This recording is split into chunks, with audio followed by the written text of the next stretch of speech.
Général de Gaulle, j'entreprends ici. In London, June 18, 1940, an almost unheard radio broadcast signals the destiny of an exceptional man. In the midst of the French military disaster, Charles de Gaulle has flown to England. Le gouvernement Pétain. L'eau est celle de l'honneur. He appeals to the French resistance movement, declaring that though France has lost a battle, it has not lost the war.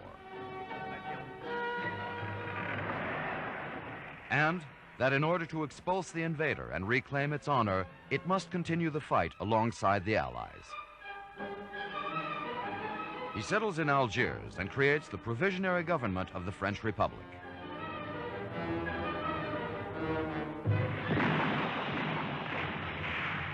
He lands in France in June 1944 and surges on to Paris, which is being freed by its citizens in an armed insurrection.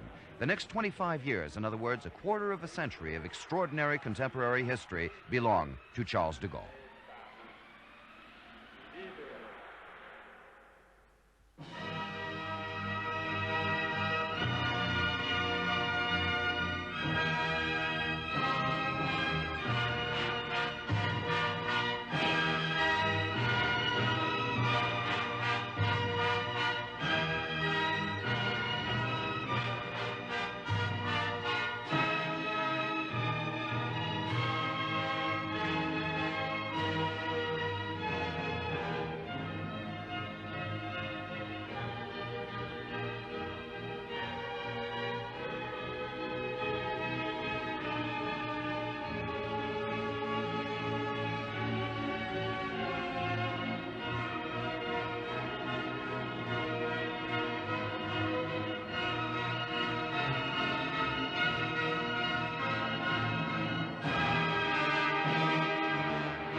Il est tout à fait vrai It's true que depuis toujours, that I've always had je me fais en effet de la a France certain quelque idea of chose. France.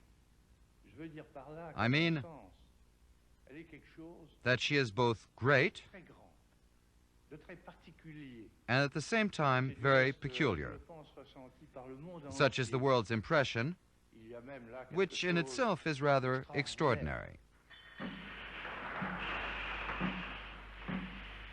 In December 1944, the war is not yet over, but victory is near. His government has been recognized by the Allies. He strikes a psychological point and proves that he belongs to the club of major nations in going to Moscow, where he meets Stalin.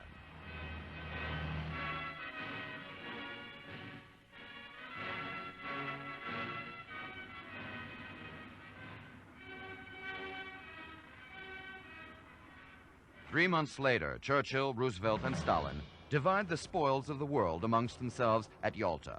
De Gaulle is not asked to participate, a slight he will never forget.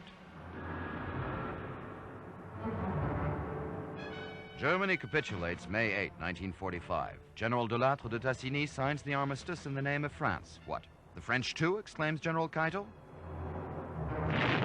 The horror of the atomic bomb puts an end to the war in the Pacific. The world will never be the same again. In France, de Gaulle, who has formed a government of national union, voluntarily leaves office January 20, 1946, but continues demanding new institutions, especially at Bayeux. All our history, think about it, is alternately the story of a pain-ridden, dispersed people, as well as that of a great, unified nation, free, a nation with a strong government.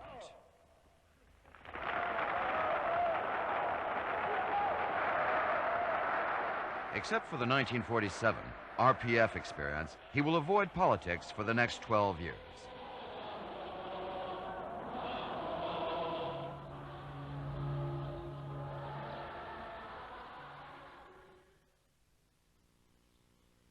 Meanwhile, he is crossing his own personal desert in silent meditation, alone with his wife.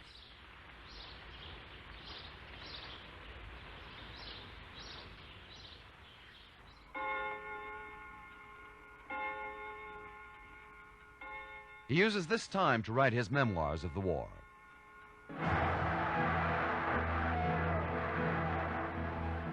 Meanwhile, the world is submitted to the violent shocks that are staggering the two blocs. To the east, Stalin is gagging the satellite countries he claimed at Yalta. He strikes in Prague.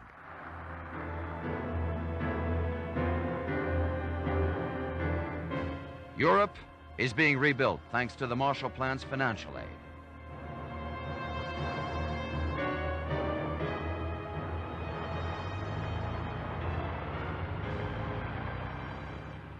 Berlin is occupied by the four victorious nations, but the Russians are trying to strangle the city and cut it away from the West with a blockade. They fail to do so, but only because the United States launches a successful air bridge. The Allies agree on an Atlantic Defense Pact in March 1949. The control and coordination of the joint forces will be assured by NATO. In Asia, Mao Zedong proclaims the People's Republic of China, but Chinese communism will not align itself with Moscow for very long. Another war hero, Eisenhower, is elected President of the United States in 1952. In Indochina, France's military situation worsens. The tragedy culminates at Dien Bien Phu, where the French forces are trapped in a bucket-shaped stronghold. They surrender after a disastrous defensive campaign.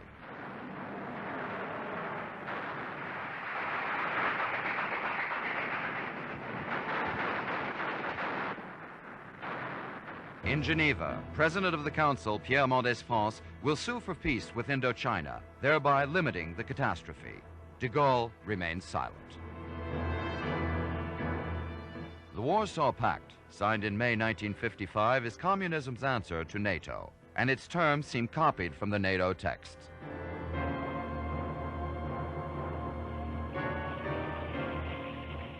France's colonial problems are a sore spot. Barely held in check by the French army, which is still traumatized by the Dien Bien Phu defeat, Algeria insurrects. The Fourth Republic fails to resolve the crisis.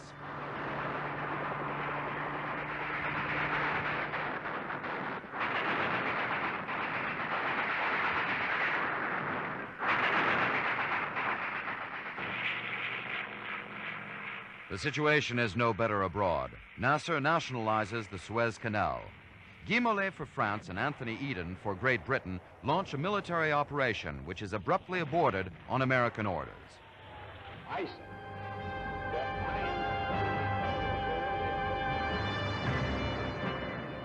And while eyes are turned elsewhere, the Soviets quell the Hungarian Revolution in a bloodbath.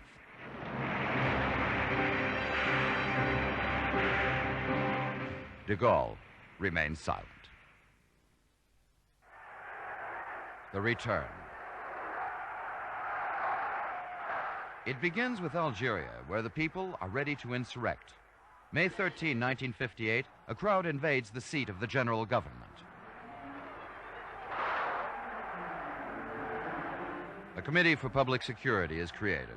It asks de Gaulle to speak. The government panics and gives full powers to General Salon.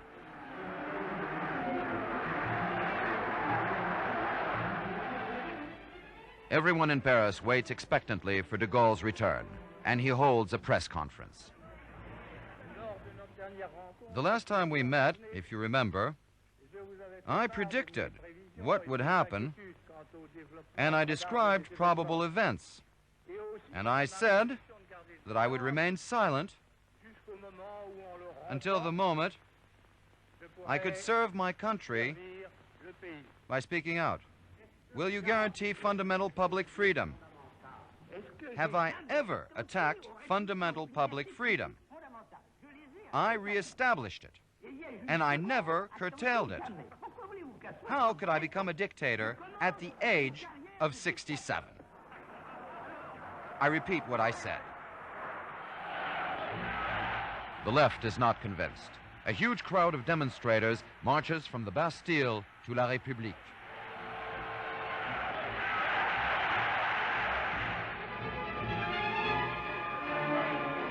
May 29, President Coty asks Parliament to invest de Gaulle President of the Council.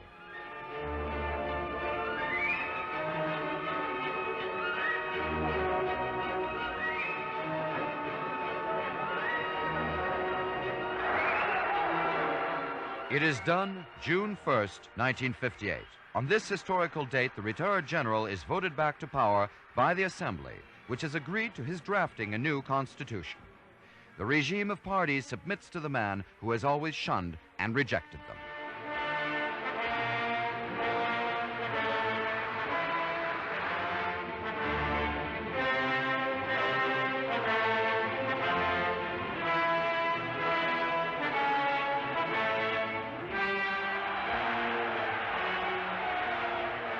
September 4, a constitutional project inspired by the Bayeux speech principles is read to the French, Place de la République.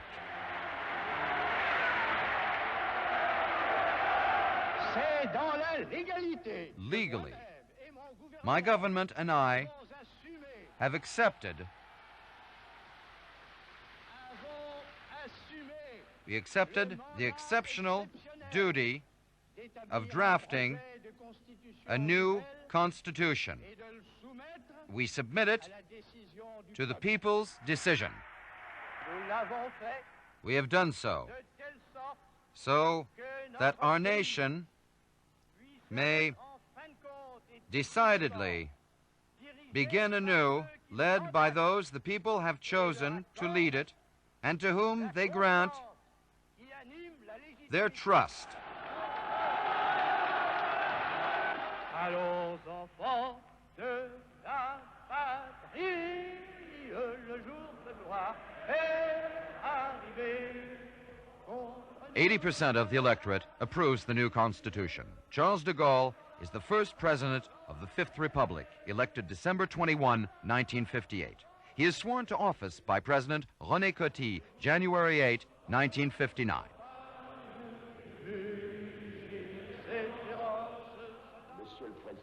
Mr. President, the first man of France is now the first man in France.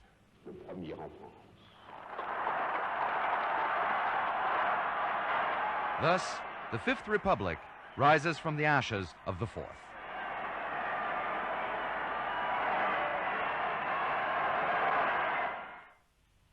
Il est tout à fait naturel. The Algerian tragedy. It's only natural to regret the empire. We can regret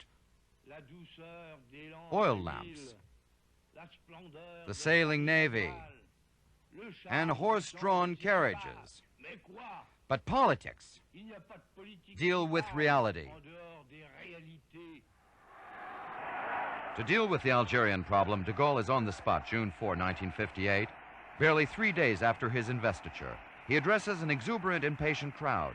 The men of May 13 are there, but remain in the background. General Salon is among them, and he introduces de Gaulle. Algerian women, Algerian men, my friends, for 3 weeks from this place, we have called for General de Gaulle. Our cry of hope and faith has been heard. General de Gaulle is here.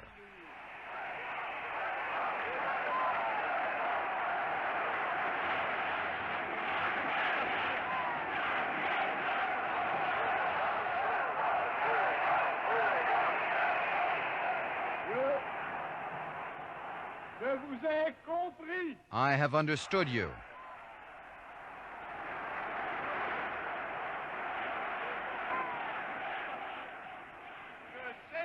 I realize what has happened here.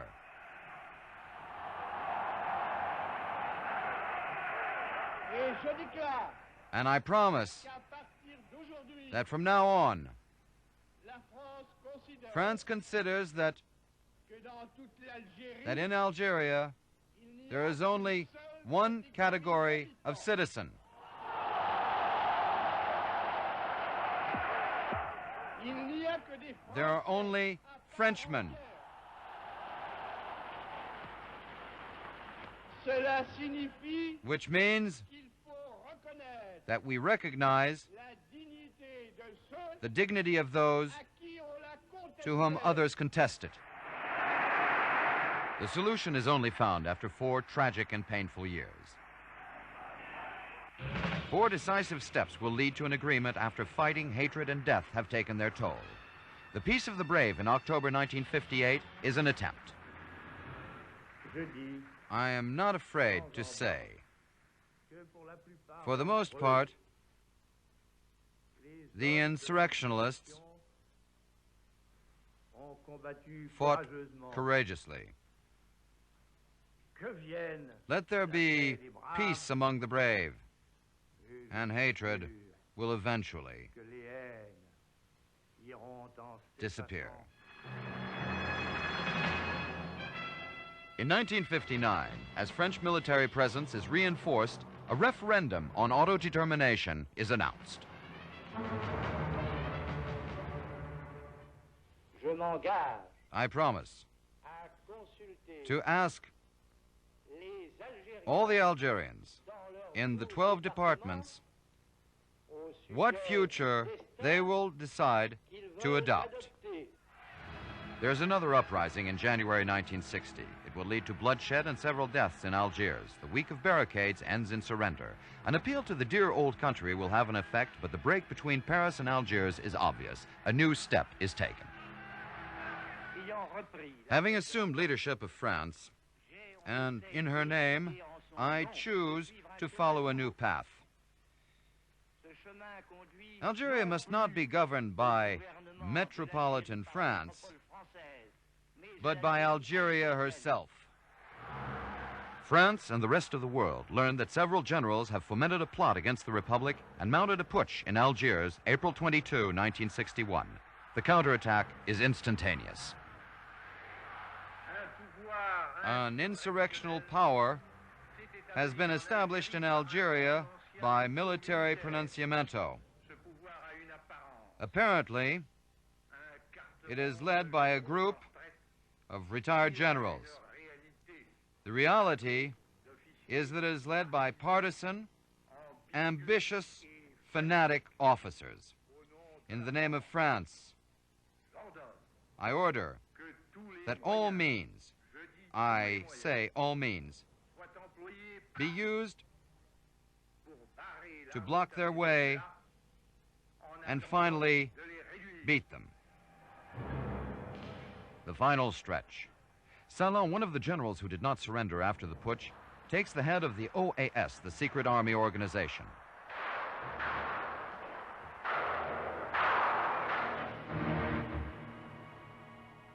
Terrorism, murder, and horror are daily occurrences. The agreement signed at Evian granting Algeria its independence tips the country into civil war.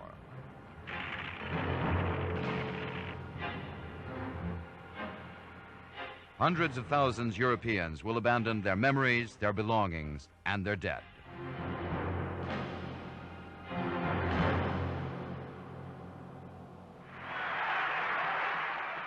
July 3, Algeria officially gains her independence.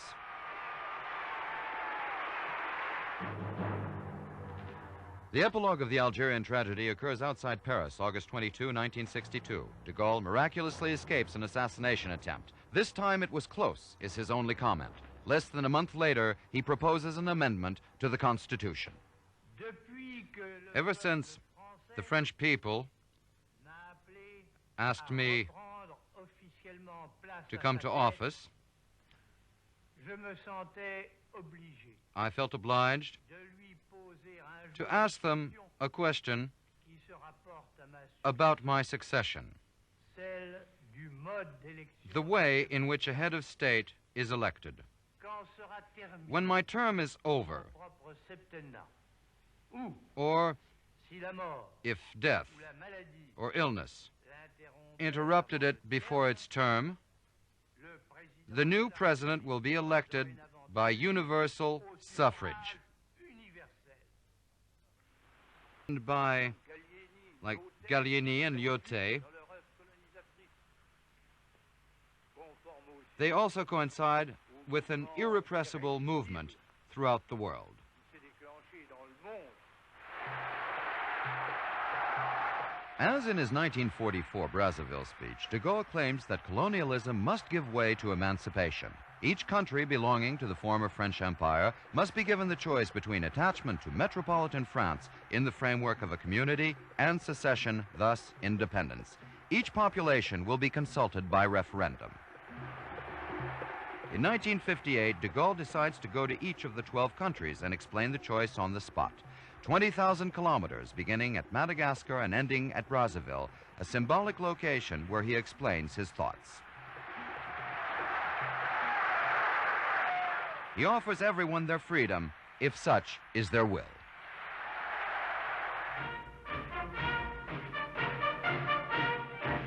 A single state, Guinea, will choose to secede. All 12 nations will opt for independence, although retaining close relations with France, even Guinea.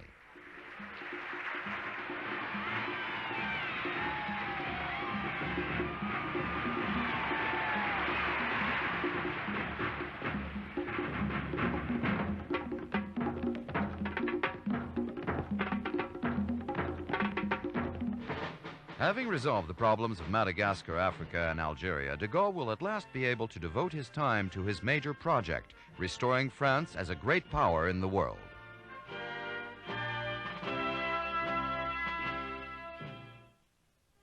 Her position recovered. He begins in 1958 at Colombey with West Germany's Chancellor Konrad Adenauer. The two statesmen form a lasting personal friendship and agree that after so much bloodshed, time has come to reconciliate both nations. He continues with President Eisenhower, who, to strengthen ties between NATO nations, is traveling through Europe and stops in Paris. The timing is perfect. De Gaulle has his own ideas on the subject. In a memorandum in 1958, he already suggested a revision of the treaty. And despite the tone of the official speeches, de Gaulle will not give in. You are here when both America and France feel the need to accord their thinking about world events. And while both feel they form a single entity. In December, the Allies, including Adenauer, meet at the Chateau de Rambouillet. Later, de Gaulle announces Nikita Khrushchev's visit to France. We feel that this is an extremely important meeting. It will give France and Russia a chance to exchange their views concerning the problems of each country, which are world problems. Also, it is good that the supreme leader of Russia get to know France for himself. The trip is a success, thanks to the first secretary's gregarious, jovial personality. The fact that de Gaulle persistently refers to the Soviet Union as Russia has its importance. He believes that, historically, Russia is more important than the Communist Party.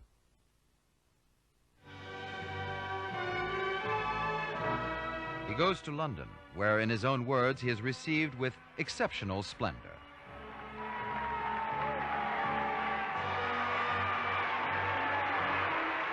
He is the first non-British statesman to inspect the Royal Guards, and at Westminster he utilizes both the British and the political system of Great Britain. He then travels to the United States, where he is received with typical American enthusiasm.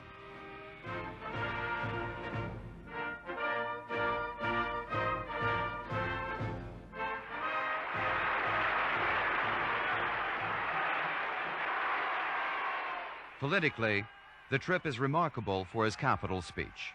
He announces a summit of the 4 victorious nations in Paris, including France, of course. Messrs. Eisenhower, Khrushchev, Macmillan, and myself will meet to view our thoughts, having already exchanged views 2 by 2. No one thinks that our coming together will solve all the world's problems. But, Americans, during the very difficult times ahead, you must realize that nothing is more important for France than reason, resolution, and the friendship of the great people of the United States. That's what I came to tell you.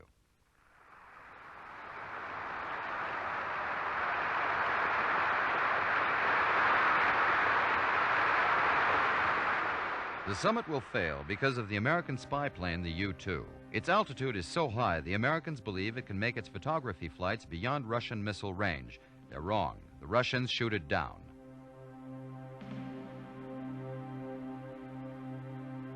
Consequently, they break off negotiations, and at the Trocadero, Khrushchev attacks the West with extreme violence. The Cold War isn't over yet. The most important thing is that you must understand with whom you're dealing. I represent the great Soviet people. We're always going forward towards communism, and it's against that you're going to attack? Even if the summit is a failure, de Gaulle claims it is a French diplomatic success. International life is like everyday life. It's a continual combat. The one our nation is involved in wants to unite, not to divide, to ennoble and not to degrade, and never to dominate. We are pursuing our vocation, which is humanitarian and universal. Our goal is ambitious. The task is hard. But in the midst of world alarms, you can see, people of France, the weight that France weighs with her will. Europe. Despite what has been said or written, de Gaulle always believed in a united Europe, including Russia, its boundaries stretching from the Atlantic to the Urals, because he thought its real frontiers were not those agreed upon at Yalta, but the natural limitations of history. The difficulty lay in deciding which Europe should be built. I'm terribly sorry, gentlemen of the press. You may be surprised. But I have never promoted a nationalistic Europe in any of my speeches.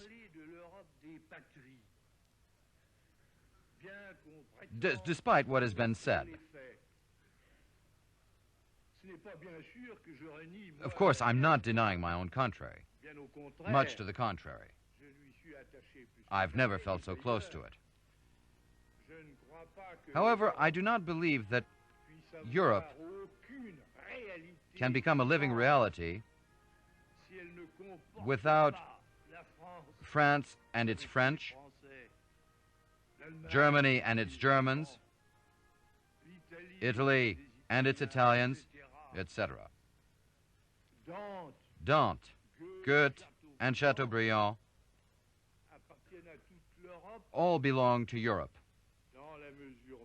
especially since they were respectively Italian, German, and French. They wouldn't have helped Europe if they had been writing in some sort of Esperanto or integrated Volapük.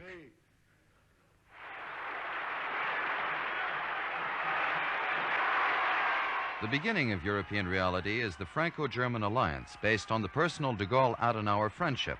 They visit one another frequently, and de Gaulle is enthusiastically received in West Germany in September 1962.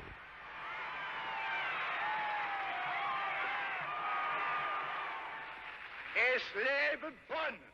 Long live Bonn, long live Germany, long live the French-German friendship.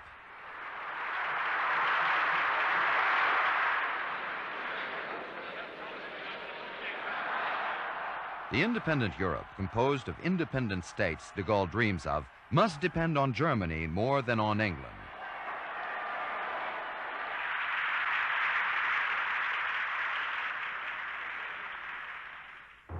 Great Britain is an island that will turn to the sea rather than the continent.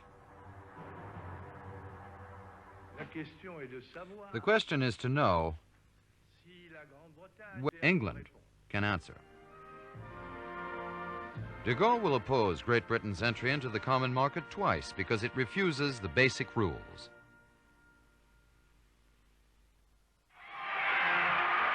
East-West. Its refusal of any sort of hegemony forces France to take a stand regarding the United States without, however, weakening the bonds between both peoples. Elected by a slight majority, young John Kennedy comes to Paris with his wife Jackie in May 1961. De Gaulle advises him to refrain from military intervention in Vietnam. He will not be heard. Kennedy then meets Khrushchev in Vienna. The supposedly casual encounter does not modify the East-West powers' positions.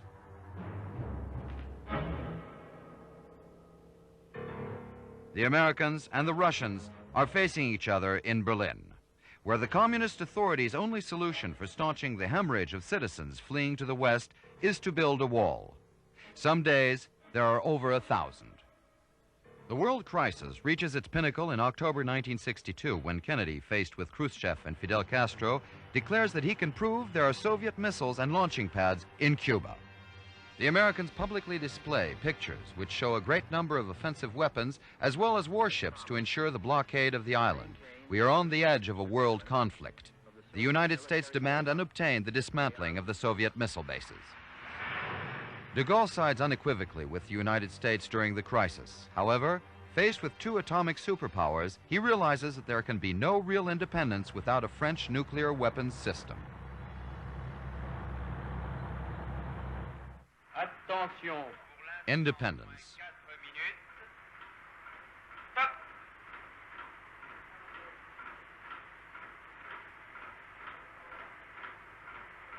Le programme de la... February 13, 1960, at Regan in the Sahara.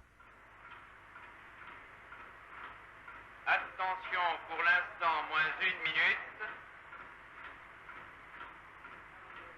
France has become a nuclear power. Attention, pour l'instant, moins 15 secondes. Stop. 5, 4, 3, 2, 1, feu. De Gaulle's telegram to the Minister of the Army says, "Hooray for France. She is now stronger and prouder."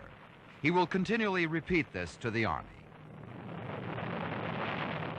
nous doter To own projectiles nucléaires nuclear rockets and the means et des engins pour les to lancer, launch them c'est is le the first premier goal but de notre défense. of our defense. No one in the world, Personne dans le monde, et en particulier not even in America, especially in America, if, where, when, how, or in what measure les armements American nuclear weapons could be employed seraient employés à to defend l'Europe. Europe. France resigns from NATO. From 1966 on, it refuses any NATO military base on its territory.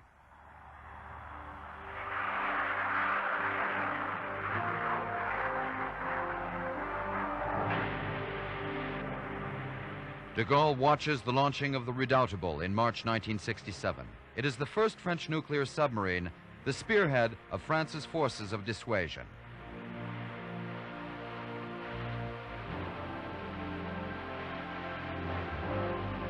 A capital day for our independence, says de Gaulle.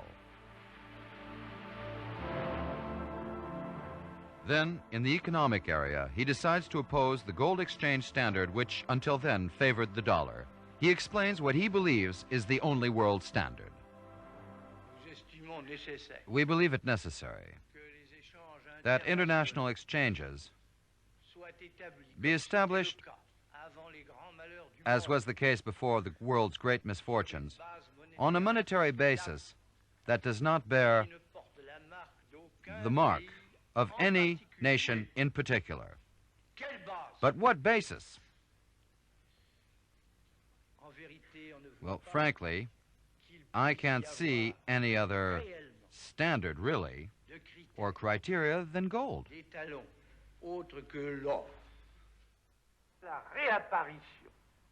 The third path.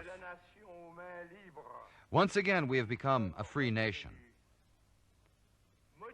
Naturally, this modifies the world balance, which, since Yalta, seemed limited to two partners. Another order, another balance is required for peace.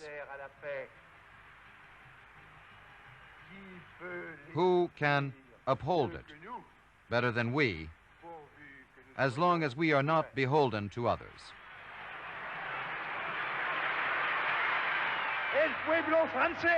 And now the people of France propose to the people of Mexico to walk hand in hand. Long live Mexico. Blazing a new path between the two hegemonies, as the defender and the voice of the third world countries that appeared at the end of the war, especially after the Bandung Conference, gives special meaning to de Gaulle's trip to Latin America, where he is hailed by enthusiastic crowds.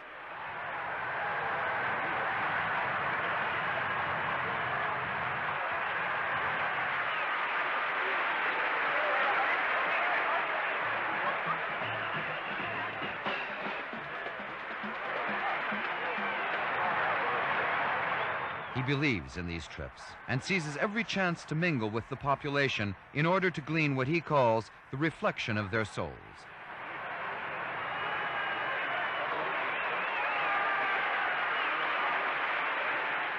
One of his major preoccupations is aid for underdeveloped countries. On several occasions, he proposes international aid to help third world nations. Later, he will say, cooperation has become one of France's great ambitions. The quest for a new path or a new balance will finally dislocate the two blocs, in Latin America for the United States and in China for the Soviet Union after their break in relations. De Gaulle is the first statesman to recognize the People's Republic of China.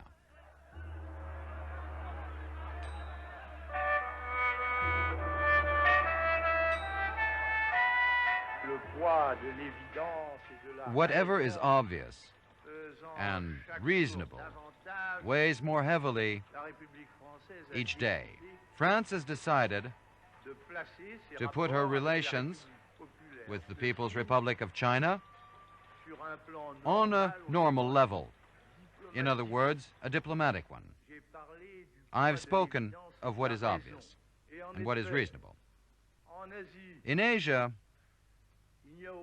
there is no reality concerning Cambodia, Laos, Vietnam, or India, Pakistan, Afghanistan, Burma, Korea, or even the Soviet Union, or Japan. That does not interest or touch China. On that continent, there cannot be either peace or war, imaginably, without its being implied.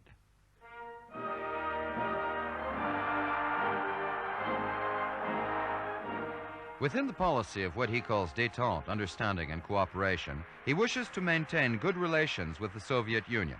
In June 1966, he is received by Khrushchev's successors in Moscow, Brezhnev, Kosygin, and Podgorny. They discuss peace, détente, European security, Germany, and the possible conditions for its reunification. Long live Russia. Long live Moscow. And long live Franco-Russian friendship. Cultural and scientific cooperation agreements are signed. Then comes Poland, which he remembers with emotion, having spent time there as a captain in 1919. It is with faith and hope that I bring to Poland the greetings of the French people. Long live Poland. He encourages the desatellization of Eastern Europe because he is convinced the monolith of the totalitarian world is doomed to flounder. He even says to the Poles that they mustn't allow themselves to be absorbed by a gigantic foreign apparatus, 15 years before Lech Walesa and Solidarność.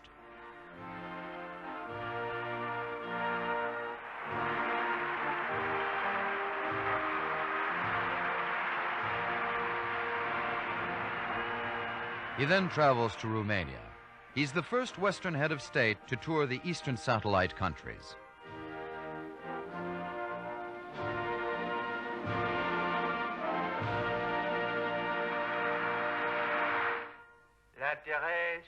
The rights of peoples. The superior interest of the human species, according to us, demands that each nation be responsible for itself, unfettered with meddling, and help to progress without any obediency constraints. Thus, our reprobation of the war that grows daily in Asia more and more. His respect for the right of people to decide for themselves and the desire to uphold any national independence automatically leads de Gaulle to condemn the war in Vietnam. He does so with ease because he himself had known how to grant Algeria her independence and how to create a framework of cooperation with France's former colony. He also condemns the illusions born by the use of force, the growth of the American Expeditionary Corps, and the continually increasing horror of the means employed not only against the enemy, but also against innocent civilian populations. He travels to Southeast Asia and makes his famous Phnom Penh speech September 1st, 1966. Yes, the position of France has been taken. It is taken by her reprobation and her condemnation of everything that concerns the actual events. There is no chance that the peoples of Asia will submit to the law of foreigners who come from the other side of the Pacific, no matter what their intentions or the might of their arms. Regardless how long and hard the trial may be, France is certain that there will be no military solution.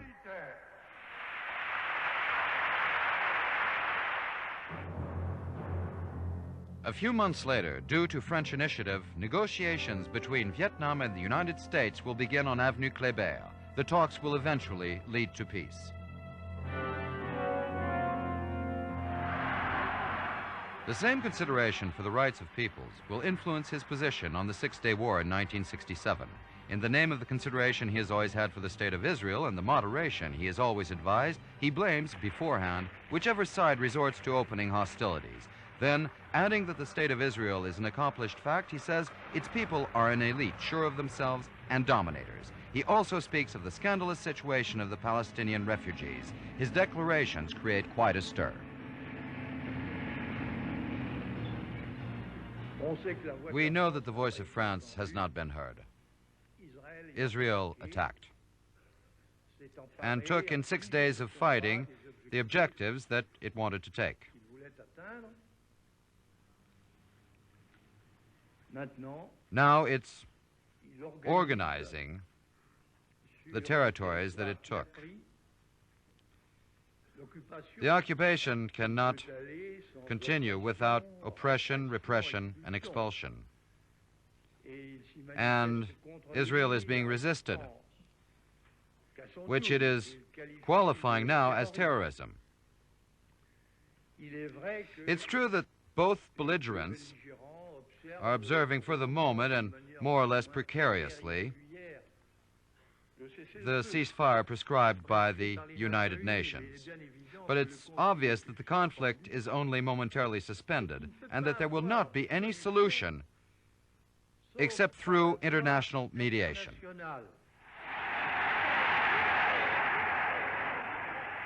His will to disassociate the two antagonistic blocs will reach its apotheosis in French-speaking Canada. In July 1967, having traveled amid tremendous popular enthusiasm from Quebec to Montreal, he improvises a speech.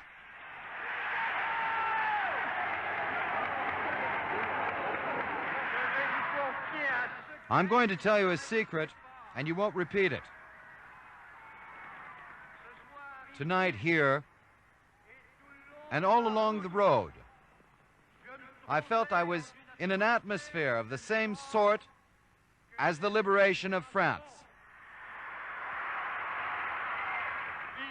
Long live Quebec.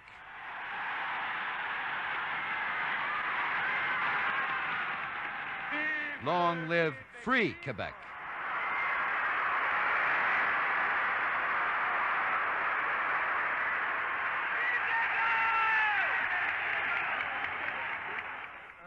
In Montreal, the second French city of the world, and which was the end of my tour, the wave of passion for freedom was such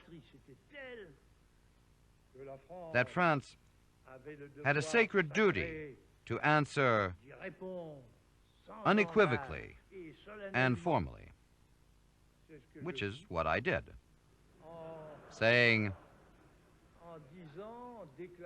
declaring to the crowd massed around the city hall that France does not forget her children in Canada, that she loves them, that she intends to uphold them in their effort for freedom and progress, and in return, she expects them to help her in the world today and tomorrow.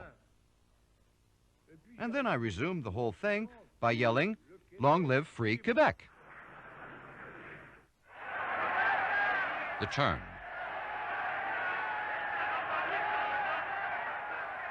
But history is more than a succession of wars and political crises. It is also a story of social upheaval.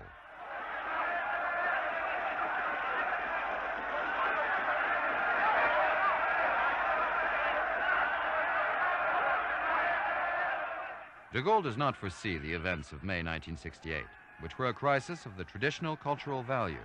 The movement was worldwide, on American campuses, with Japanese students and Dutch provosts, which in turn led to Germany and then to France.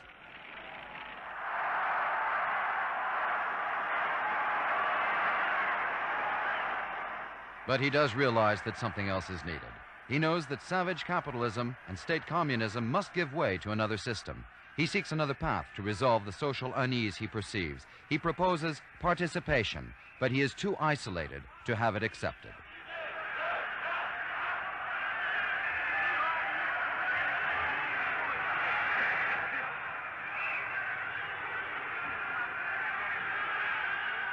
Hence, the crisis in May. De Gaulle's first reaction is to maintain order, in vain. His second reaction is more typical. He proposes a referendum on participation. He is again defeated. It begins with the students, then gains the streets where barricades are erected and battles fought with cobblestones, police clubs, and tear gas. First, the crisis is social, but it soon becomes political. Finally, the entire nation comes to a standstill in an overflow of protest. It's like a flood, says de Gaulle. I can't contain it. France is ready to fall into the unknown, but a radio broadcast will turn the tables and create a tidal wave in the opposite direction. In the present circumstances, I will not retire. I have the people's mandate. I will honor it. I dissolve today the National Assembly. As to the legislative elections, they will be held at the time prescribed by the Constitution, unless someone intends gagging the French people, all of them, and preventing them from expressing themselves, just as they're being prevented from living. The 29th of May, I was tempted to retire.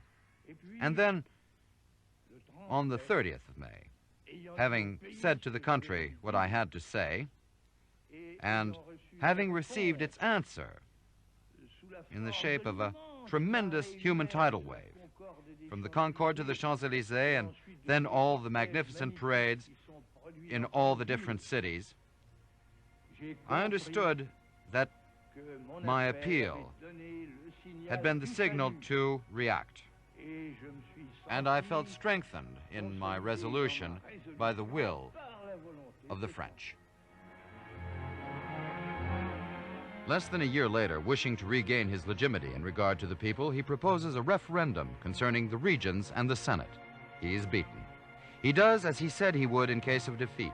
He immediately leaves office. Hearing the news, the entire world is stunned.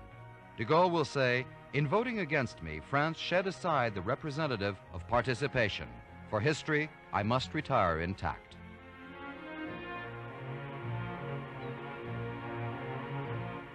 He will spend a few solitary days in Ireland with Madame de Gaulle before returning for good to Colombey-les-Deux-Églises.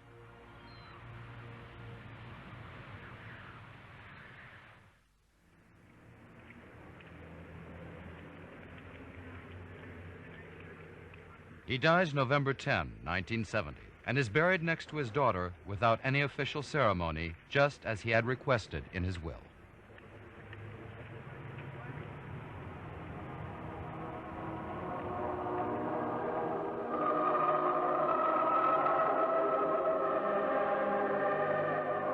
In Paris, there is a formal ceremony at Notre Dame in the presence of all the members of the government and 80 heads of state, including President Nixon, Podgorny, and French President Pompidou.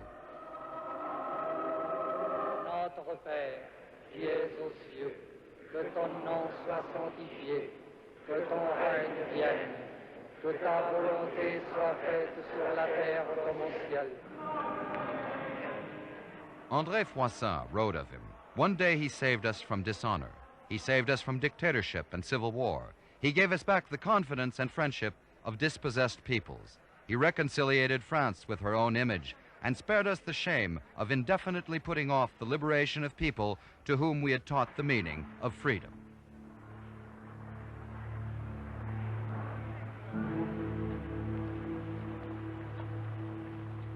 A tremendous silent crowd walked solemnly up to the Arc of Triumph to pay final homage to the universal statesman who had just become history.